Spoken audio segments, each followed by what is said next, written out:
जय हिंद। तो बच्चों, पिछले वीडियो में हमने 8.1 एक्सरसाइज का 5 क्वेश्चन को सॉल्व करके एक्सप्लेनेशन के साथ जाने थे और आज हम लोग 6 से आगे बढ़ेंगे, 6 के साथ।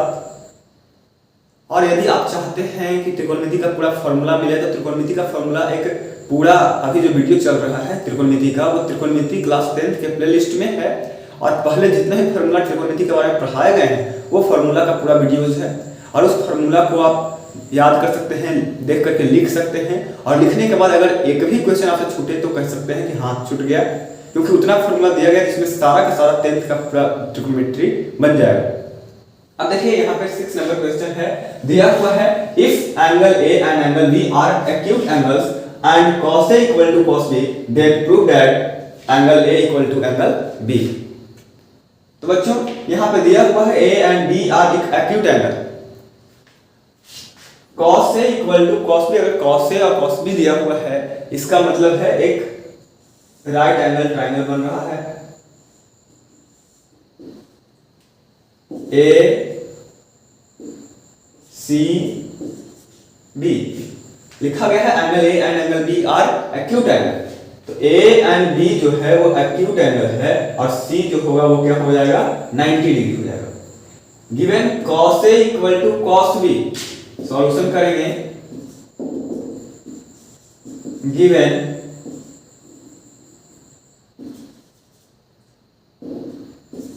cos A equal to cos B। देखिए cos A है, A के लिए परपेंडिकुलर BC और बेस हो जाएगा AC हाइपोटेनस AB। B के लिए परपेंडिकुलर AC, बेस BC और हाइपोटेनस AB।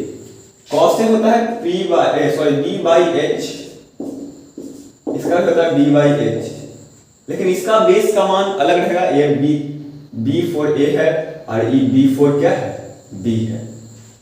इसका बेस cos A के लिए बेस हो जाएगा AC by AB और B cos B के लिए अगर B का मान करे, बेस का मान करे तो बेस जो हो जाएगा वो BC हो जाएगा और हाइपोटेनस तो हमेशा AB ही रहेगा, हाइपोटेनस चेंज नहीं होता है। अब देखिए यहाँ पे AB इक्वल है, that means AC equal to BC। आप आइसोसेलेस ट्रायंगल में जानते हैं यदि दो साइड इक्वल होता है देन उसका अपोजिट एंगल जो होता है वो क्या होता है इक्वल होता है। BC इक्वल टू AC, ये दोनों इक्वल हो गया। इसके सामने वाला एंगल ये वाला और इसके सामने वाला एंगल ये वाला, दोनों क्या हो जाएगा इक्वल हो जाएगा। So angle A equal to angle B proof. आप प्रूफ कर चुके हैं, प्रूफ हो गया तो आपको इसमें कोई दिक्कत वाली बात है नहीं। अब ये 6 खत्म हो गया, अब आते हैं 7 पे। आप लोग खुद से भी ट्राई कीजिएगा बनाने का, अगर आप समझ नहीं है उसके बाद खुद से बनाइए, वीडियोस देख देख करके मत बनाइएगा, क्योंकि आप खुद से बनाते हैं समझ करके तो वो ज्यादा बेहतर होता है आपके लिए। चलिए 7 नंबर क्वेश्चन है, if cot theta equal to 7/8। cot theta का वैल्यू दिया हुआ है 7/8, तो फर्स्ट आपको निकालना है 1 plus sine theta into 1 minus sine theta by 1 plus cos theta into 1 minus cos theta. ये निकालना है आपको। फिर उसके बाद सेकेंड नंबर में निकालना है आपको cot square theta, cot square theta. सबसे पहली बात फर्स्ट क्वेश्चन को लेकर के चलते हैं सॉल्यूशन में। अब देखिए a plus b into a minus b, formula लग रहा है यहाँ पे a plus b, a minus b, same a b plus में है माइनस में है, तो फॉर्मूला क्या हो जाता है 1 plus sine theta into 1 minus sine theta है और यहाँ पे 1 plus cos theta into 1 plus 1 minus cos theta है। इसको फॉर्मूला के रूप में हम लिख सकते हैं 1 minus sign square theta by इसका 1 का स्क्वायर करेंगे 1 माइनस कॉस थीटा का स्क्वायर करेंगे तो कॉस स्क्वायर थीटा।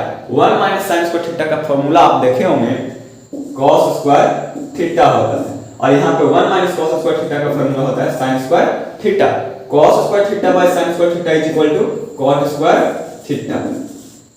तो ये कॉट स्क्वायर थीटा मतलब कॉट थीटा का वैल्यू दिया है 7/8, कॉट स्क्वायर थीटा यहाँ पे आ गया, तो कॉट स्क्वायर थीटा यहाँ पे आ गया तो हम क्या करेंगे 7/8 का क्या कर देंगे होल स्क्वायर। तो 7/8 का होल स्क्वायर करेंगे तो क्या हो जाएगा 7 7 जा 49, 8 8 जा 64। सेकंड नंबर में भी देखिए, सेकंड नंबर में वही चीज पूछा जा रहा है कॉट स्क्वायर थीटा का वैल्यू फाइंड कीजिए। तो कॉट स्क्वायर थीटा का वैल्यू कितना हो गया 49/64, यानी फर्स्ट और सेकंड दोनों क्वेश्चन एक ही था और ये बन गया। अब 8 में आते हैं हम लोग।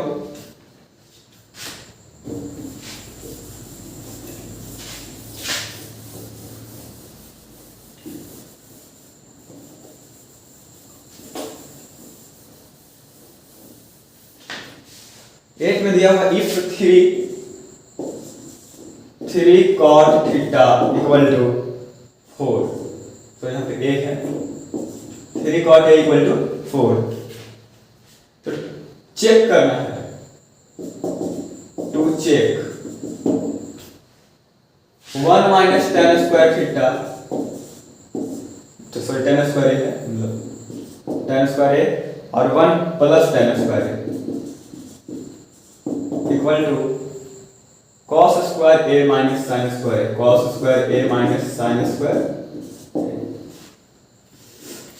इतना आपको दिया हुआ है तो आपको चेक करना है इतना इक्वल टू इतना है या नहीं है, यस और नो। वेरीफाई होगा आ जाएगा बराबर, वेरीफाई हो जाएगा, अन्यथा नहीं होगा। तो सबसे पहली बात हम लोग यहां से चलते हैं सॉल्यूशन में। अगर देखिए यहां पे से फार्मूला पे अगर निकालें तो भी बन सकता है, लेकिन यहां पे हम मान पुट कर लेंगे तो भी बन जाएगा 3 cot A, तो cot A इक्वल टू क्या हो जाएगा 4/3 इक्वल टू B/P। तो B का वैल्यू 4, P का वैल्यू 3, तो H का वैल्यू क्या होता है root under P² plus B² equal to कितना आ गया 5 आ गया। अब जब H का वैल्यू 5 आ गया तो आपको यहां पे निकालना है 1 minus tan from LHS। Now from LHS चलिए 1 minus tan square A by 1 plus tan square A। 1 minus tan square है तो tan का वैल्यू क्या होता है P/B। P का वैल्यू दिया हुआ है 3, B का वैल्यू दिया हुआ है 4, तो 3/4 का स्क्वायर करेंगे, नीचे 1 प्लस 3/4 का स्क्वायर करेंगे। 1 माइनस 3 का स्क्वायर 9, 4 का स्क्वायर 16, 1 प्लस 9/16। अब बताइए 7/16 ऊपर में हो गया और 25 बाई क्या हो गया 16। अब ये कैसे कर दिए, तो ऊपर वाले का एलसीएम लेके 16 1 है तो 16 माइनस 9 7 1 है 16 प्लस 9 25, 16 से 16 खत्म हो गया यानी 7 बाई कितना आ गया 25। अब हम लोग देखते हैं फ्रॉम RHS से चल के देखते हैं, तो cos square A minus sin square A, cos square A होता है B/H, तो B/H B कितना है 4 बाई H है 5, 4/5 का होल स्क्वायर माइनस sin का होता है P/B 3/5 का होल स्क्वायर। यहाँ पे 16/25 minus 9/25 is equal to 7/25। So LHS equal to RHS verified, यानी कि सही है, वो मान जो वैल्यू दिया हुआ है वो क्या है सही है। तो ये वेरीफाइड कर लिए हम लोग। उसके बाद अब 9 नंबर क्वेश्चन आता है, in a triangle ABC where angle B is right angle, यानी ABC एक ट्रायंगल है जिसमें एंगल B जो है वो राइट एंगल है। आगे बताया जा रहा है if tan A equal to 1/√3 then find the value of the following. आगे जो दिया हुआ है उसका क्या करना है, हमको वैल्यू फाइंड करना है। आप उसमें वैल्यू फाइंड कर सकते हैं।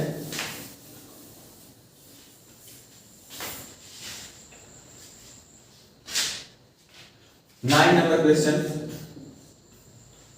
दो क्वेश्चन और है 9 नंबर 10 और 11, ये दो क्वेश्चन है, एक दो ऑब्जेक्टिव होगा। ये 11 नंबर ऑब्जेक्टिव है सर, यस ट्रू और फॉल्स करना है, सत्य सत्य का बात करना है इसमें, ठीक है। अब हम लोग देखते हैं 9 नंबर में दिया हुआ क्वेश्चन क्या, एक ट्राइंगल है ABC, ABC B 90 डिग्री है, tan A के लिए परपेंडिकुलर BC और बेस हो जाएगा AB, C के लिए AB परपेंडिकुलर और BC हो जाएगा बेस, AC जो है क्या दिया हुआ है, हाइपोटेनस दिया हुआ है। यहाँ पे tan A इक्वल टू दिया हुआ है 1/√3, दैट मींस P/B, तो h हम लोग निकालें, अगर यहाँ पे h का वैल्यू कितना हो जाएगा, √P² प्लस B², इसका मतलब कि 2, 1 का स्क्वायर करेंगे 1 और 3 का स्क्वायर करेंगे 3 और 1 4 का स्क्वायर रूट निकालेंगे कितना होगा 2। तो h का वैल्यू यहाँ पे a के लिए 4a एंगल a के लिए h का वैल्यू निकल गया। और आप जानते हैं कि h का वैल्यू कभी चेंज नहीं होगा, हाइपोटेनस जो होता है वो हमेशा सेम होता है। बेस अकॉर्डिंग टू बेस और हाइट, जैसे यहाँ पे tan a के लिए दिया हुआ है, तो tan a के लिए परपेंडिकुलर कौन होगा, ये वाला, तो ये 1 हो गया, और b कौन होगा, ये वाला, तो ये वाला हो गया √3। अब इसके अकॉर्डिंग आप क्या कर सकते हैं, वैल्यू पुट कर सकते हैं, जो भी है। फर्स्ट नंबर क्वेश्चन आपसे बोला जा रहा है sin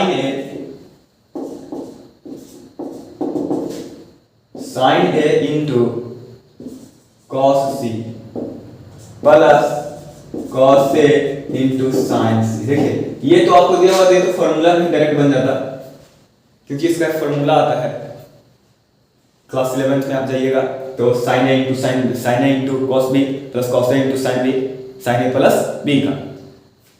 खैर अभी हम लोग को फॉर्मूला पे, वो फॉर्मूला पे नहीं बनाना है, अभी हम लोग यही बनाएंगे। अब sin A में क्या होगा, परपेंडिकुलर क्या होगा BC और hypotenuse AC into cos C के लिए परपेंडिकुलर कौन हो जाएगा, AB और बेस कौन हो जाएगा, BC और हाइपोटेनस तो AC रहेगा ही रहेगा, प्लस cos A, तो cos A के लिए बेस कौन होगा, AB, बेस बाय हाइपोटेनस होता है AC, इंटू sin C के लिए परपेंडिकुलर कौन होगा, AB लिख देंगे, और हाइपोटेनस तो AC रहेगा ही रहेगा। अब बताइए BC इंटू BC 1 है, 1 का स्क्वायर करेंगे 1, और AC इंटू AC 2 का स्क्वायर करेंगे 4, प्लस AB √3 का स्क्वायर करेंगे 3, और AC का स्क्वायर करेंगे 4, यानी कि 4/4 इक्वल टू 1, यानी कि इतना का वैल्यू कितना आ गया, 1 आ गया। आगे बढ़ते हैं, तो cos A into cos C, second number question में है cos A into cos C minus sin A into sin C। अब देखिए cos A के लिए क्या मान होगा, cos A के लिए बेस है AB लिख देंगे, और परपेंडिकुलर तो हमेशा क्या रहेगा, सॉरी AB लिखा है, और परपेंडिकुलर हमेशा AC है। cos C, तो cos C का देखिए वैल्यू कहाँ लिखे हैं, BC/AC लिखे हैं। sin A का वैल्यू क्या लिखे, देखिए BC/AC। sin C का वैल्यू देखिए AB/AC लिखे हैं, जो भी है वो लिख देंगे AB/AC। अब एक बात बताइए, AB का वैल्यू दिया हुआ है आपको √3, AC का वैल्यू 2, BC का वैल्यू 1 2, माइनस इसका BC का वैल्यू कितना दिया हुआ है 1, AB का value √3/2 into 2 equal to √3/4 minus √3/4 equal to cut करके कितना आ जाएगा 0। एक का वैल्यू 1 आ गया और एक का वैल्यू 0 आ गया। अब आते हैं 10 नंबर क्वेश्चन पे। 10 के बाद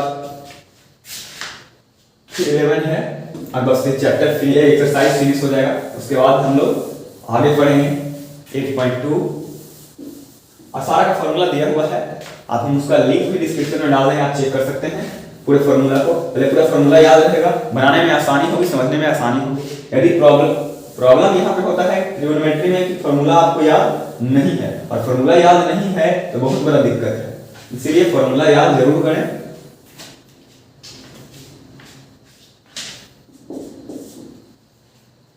10 नंबर है ट्रायंगल पी क्यू आर है, एक ट्रायंगल है P Q R, P Q R. अब देखिए बोला जा रहा है क्यू जो है वो 90 डिग्री का है, राइट एंगल ट्रायंगल है।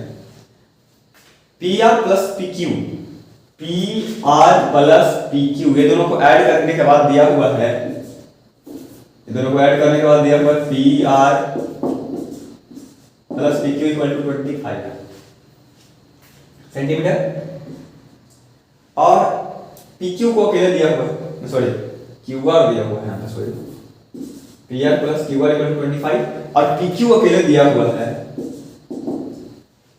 5 सेंटीमीटर, पी क्यू 5 सेंटीमीटर दिया हुआ है और ये दोनों को ऐड करके दिया हुआ है P R plus Q R. आप पढ़ते हैं पाइथागोरस थ्योरम से कि पी क्यू का स्क्वायर प्लस क्यू आर का square is equal to P R का स्क्वायर। अब एक बात बताइए, यहाँ पे पी आर अगर हमको निकालना है तो 25 माइनस क्यू आर होगा या नहीं होगा? कहीं बिल्कुल होगा, प्लस में है उसका आया तो माइनस में चला गया। अब नाउ फ्रॉम पाइथागोरस थ्योरम,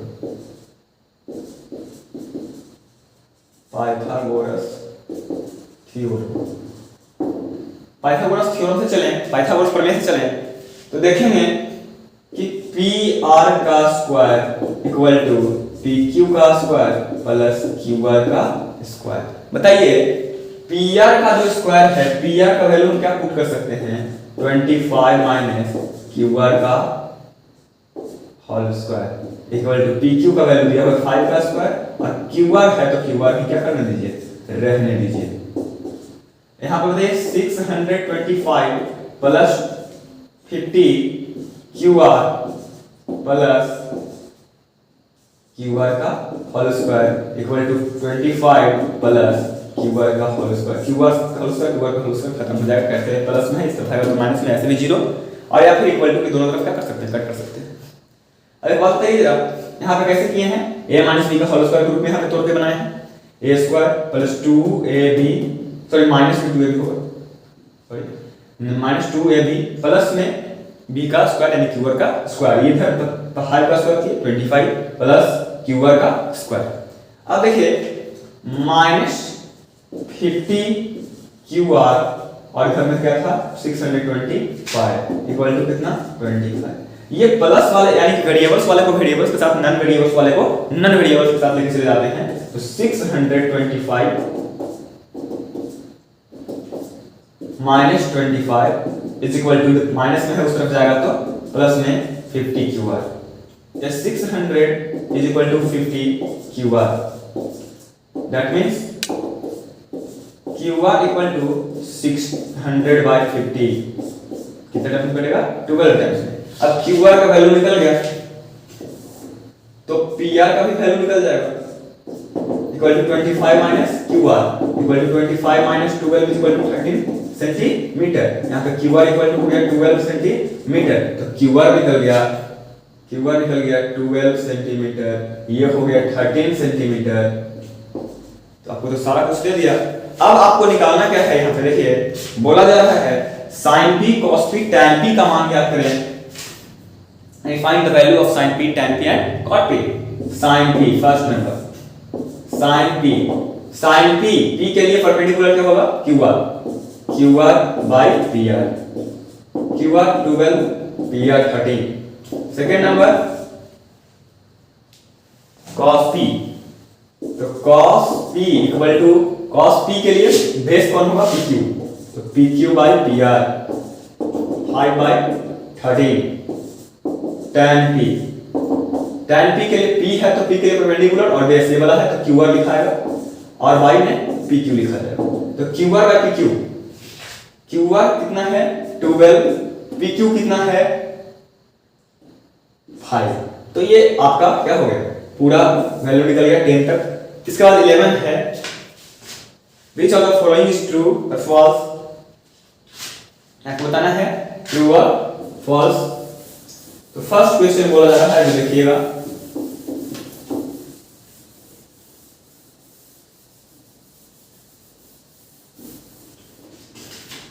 देख बोलिए, बोल रहा है फर्स्ट क्वेश्चन 11 में फर्स्ट क्वेश्चन बोला जा रहा है, ट्रू फॉल्स बताना है आपको। tan a always 1 less than always 1, यानी tan a का वैल्यू जो है ऑलवेज क्या होता है, लेस देन 1 होता है। ये ट्रू है या फॉल्स है बताइए।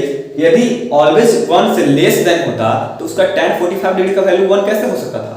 इसलिए सबसे पहला जो स्टेटमेंट है वो क्या हो जाएगा, फॉल्स आ सकते। अब देखिए फर्स्ट नंबर तो बता दी फॉल्स हो गया। सेकंड नंबर आप देखिए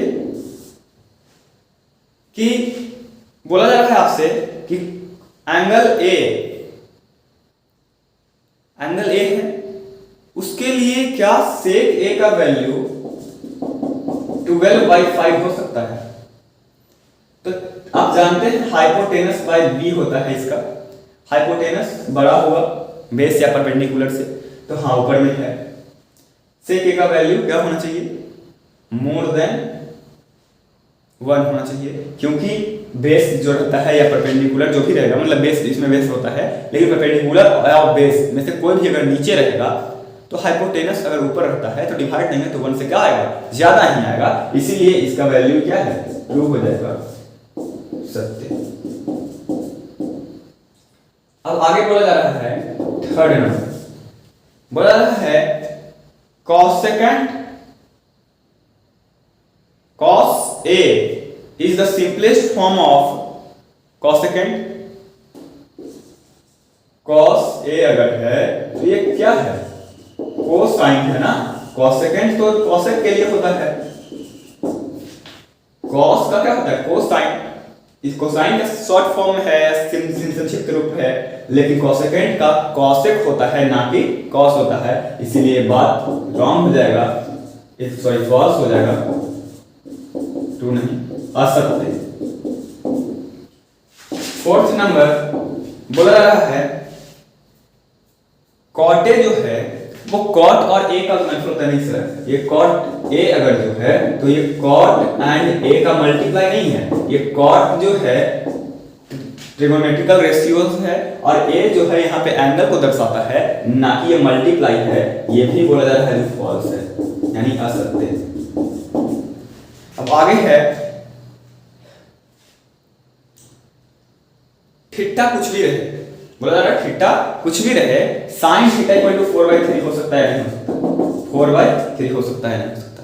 देखिए sin थीटा का फॉर्मूला पढ़ते होंगे, p/h, जाहिर सी बात है अगर परपेंडिकुलर है या बेस है तो उससे ज्यादा ही हाइपोटेनस होगा, बराबर या तो कम हो नहीं सकता। तो हाइपोटेनस से जब कम यहाँ पे आता है तो ये बात क्या हो जाएगा, फॉल्स हो जाएगा। तो इसमें ये कुल मिलाकर के आपका पूरा 8.1 जो है कंप्लीट हो गया। मैंने पिछले वीडियोस में 5 तक बताया था, आज 6 से 11 तक बता दिया, और ये पूरा आपका 8.1 एक्सरसाइज कंप्लीट हो गया। उसके बाद अगले वीडियोस में हम लोग पढ़ेंगे 8.2 को, और 8.2 के बारे में पूरा एक्सप्लेनेशन के साथ उसके हर एक प्रश्नों का क्या करेंगे, सॉल्यूशन करेंगे। तो तक बने रहिए freecoaching.com के साथ। जय हिंद।